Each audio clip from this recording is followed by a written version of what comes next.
8-ാം ദിവസം ഞങ്ങൾ അമ്പലത്തിൽ ചോറുണ്ണാൻ പോയതാണ്. അപ്പവും അമ്മൂന് സ്കൂളിൽ പോകേണ്ടായിരുന്നതുകൊണ്ട് ഇപ്പോൾ പോകാൻ പൊന്നു ഞാനിപ്പുറത്തെ ഇവിടെ നിൽപ്പുണ്ട്. അപ്പോൾ നമ്മളെ ഇങ്ങനെ വില്ല് അതിനകത്ത് നിൽക്കും. അപ്പം നേരത്തെ ഞങ്ങളൊരു 12:15 പോയി, അല്ലെങ്കിൽ ഭയങ്കര ആളായിരിക്കും. അപ്പം നേരത്തെ പോയി ഉടനെ അവൻ്റെ കൊടുക്കത്തില്ല. 12:30 12:45 ആകുമ്പോഴേ കൊടുക്കത്തുള്ളൂ. ആ സമയത്ത് ഞങ്ങൾ ക്യൂ നിൽക്കുവാണ്. അതുകൊണ്ട് ആൾക്കാർ ഇഷ്ടംപോലെ ബൈക്കും അതുപോലെ കാറും ഒക്കെ കിടക്കുന്നുണ്ട്. ഇതുകൊണ്ട് ക്യൂ, ഇത്രയും ക്യൂ. ഞങ്ങൾ ഇതിൻ്റെ ഉള്ളിനകത്ത് നിൽക്കുക. പിന്നെ ഇങ്ങനെ ക്യൂ ഇങ്ങനെ സൈലോട്ടങ്ങ് വരും കുറേ കഴിയുമ്പോഴത്തേക്കൊന്നും. ഏതുകൊണ്ട് അമ്പലത്തിൽ ഇവിടെ ഹോമമൊക്കെ നടന്നുകൊണ്ടിരിക്കുകയാണ്. എൻ്റെ ഇവിടെ ആൾക്കാർ ഇരിക്കണം ഇങ്ങനെ സൈഡിൽ, ഞങ്ങൾ നിൽക്കുന്നതിന് ഇങ്ങനെ സൈഡാണിത്.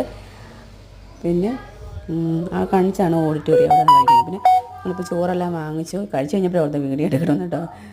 പാടല്ലേ വീഡിയോ എടുക്കാൻ വേണ്ടി, ഭയങ്കര തെള്ളാണ് നമ്മളത് വാങ്ങിച്ചുകൊണ്ടിരിക്കുമ്പോൾ. അപ്പോൾ കഴിച്ച് കഴിഞ്ഞപ്പോൾ എന്താ പാൽപ്പായസം ഉണ്ടായിരുന്നു, അടപ്രഥമനുണ്ടായിരുന്നു, മോരുണ്ടായിരുന്നു, അച്ചാറ്, അതുപോലെ തോരൻ, അവിയൽ, സാമ്പാറൊക്കെ ആദ്യം തരും. പിന്നെ മോരുമായിട്ട് പിന്നെ മോര് ഇവരെ കൊണ്ട് രണ്ടാമത് ചോറ് തരുമ്പോൾ തരുന്ന മോരുണ്ട്. എവിടെത്തിരുന്ന് ഞങ്ങൾ കഴിക്കുന്നുണ്ട്. വലിയ ഹാള്, ഒത്തിരി നല്ല സൗകര്യം കേട്ടോ. ഇവിടെ കല്യാണമൊക്കെ നടക്കുന്നതാണ്. നല്ല സൗകര്യം, ഒത്തിരി പേർക്ക് ഇരിക്കാം. ആർക്കും നിന്ന് കഴിക്കേണ്ട ആവശ്യമില്ല. നല്ല സ്റ്റൂളും അതുപോലെ ഫാനുകളും, നമുക്ക് കുഴപ്പമൊന്നുമില്ല കഴിക്കാണ്ട്. ഇഷ്ടംപോലെ സീറ്റുകളൊക്കെ ഉണ്ട്. അങ്ങനെ ഞങ്ങളെല്ലാം കഴിച്ചു കഴിഞ്ഞു. ഇനിയിപ്പോൾ കൈയിടാൻ വേണ്ടി പോവുക. അപ്പൂനെ നോക്കിക്കൊണ്ടിരിക്കുന്നത്, അവൻ പതിയല്ലേ കഴിക്കത്തുള്ളൂ. ഉണ്ട് അവൻ പായസം കഴിച്ചുകൊണ്ടിരിക്കുക.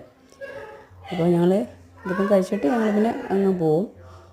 ഇനി നാളെയും കൂടെ ഉണ്ട്.